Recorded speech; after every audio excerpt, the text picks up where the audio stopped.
ओम शांति। आज हम सुनते हैं सत्यवती दीदी का अनुभव। तिनसुकिया आसाम से ब्रह्मा कुमारी सत्यवती बहन जी अपने अनुभव सुनाती हैं कि प्यारे मीठे साकार बाबा से मेरा पहला मिलन 1961 में मधुबन में हुआ। जैसे ही हम आए थे तो बाबा धोबी घाट पर खड़े थे। देखते ही बाबा ने हमें गले लगाया और कहा, आ गई मीठी प्यारी बच्ची। बाबा के ये बोल सुनते ही मुझे अनुभव हुआ कि जो कुछ है सर्वस्व यही है। उसी क्षण मेरा बुद्धि का लगाव झुकाव सब तरफ से खत्म हो गया। एक बार मैं अपने गांव में सवेरे क्लास में जा रही थी तो बीच में एक चोर मिला। उसने मेरे गले की चेन खींची। मैंने उसका सामना किया। जब बाबा को मैंने यह समाचार सुनाया तो बाबा ने मुझसे कहा, यह मेरी शेरनी बच्ची है जो गुंडे का सामना करके आई है। उसी समय से डर बिल्कुल समाप्त हो गया। जब जब कोई परिस्थिति आती है तो ऐसा महसूस होता है जैसे बाबा का वरदानी हाथ मेरे सिर पर है। एक बार मैं क्लास में बाबा के सामने बैठी थी।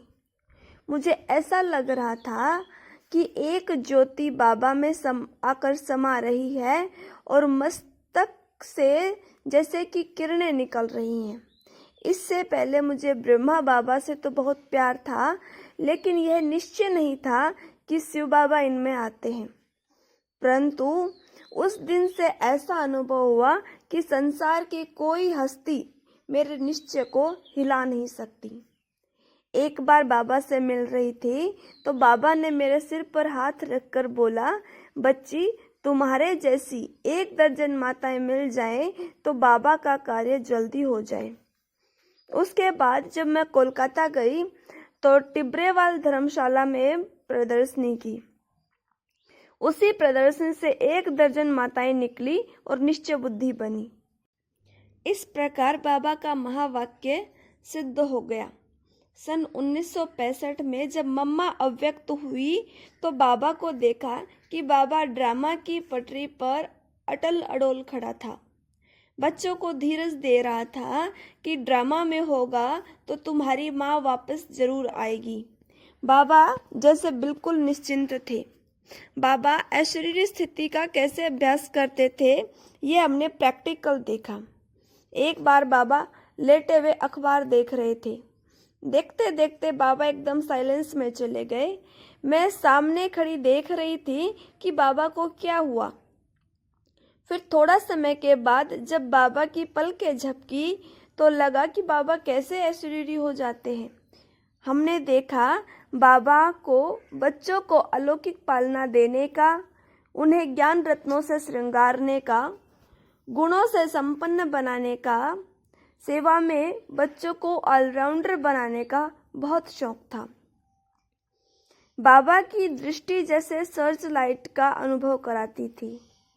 इतनी उम्र होते हुए भी बाबा ऐसे चलते थे जैसे कि फरिश्ता चल रहा है।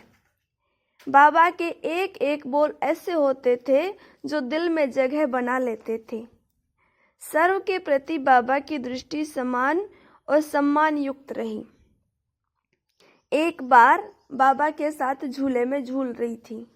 बाबा ने पूछा, बच्ची किसके साथ झूल रही हो? मुझे ऐसे लग रहा था जैसे छोटे मिचनू श्री कृष्ण के साथ झूल रही हूँ। बाबा कितने निरहंकारी थे। मुरली क्लास होने के बाद जब बाबा उठते थे तो दरवाजे के बाहर जाने तक बाबा बच्चों को नमस्ते नमस्ते कहते बच्चों की तरफ पीठ न करके ऐसे ही पीछे चलते थे और बाहर जाने के बाद मुड़कर जाते थे। उस समय मैंने देखा कि बाबा के सिर से एक ज्योति बाहर निकल रही है। एक बार मैं अमृत वेले 3:30 बजे बाबा के पास गई। बाबा गद्दी पर बैठे थे। जैसे ही मैंने कमरे में प्रवेश किया, बाबा ने मुझे गले लगाया तो ऐसा महसूस हुआ कि जैसे कि कोई फरिश्ता और रूई जैसा बहुत हल्का है। हड्डी मांस का शरीर महसूस ही नहीं हुआ। बाबा मुझे फूल बच्ची कहकर पुकारते थे। यह अनुभव यहीं पर समाप्त होता है और कल हम सुनेंगे कमलेश दीदी का अनुभव।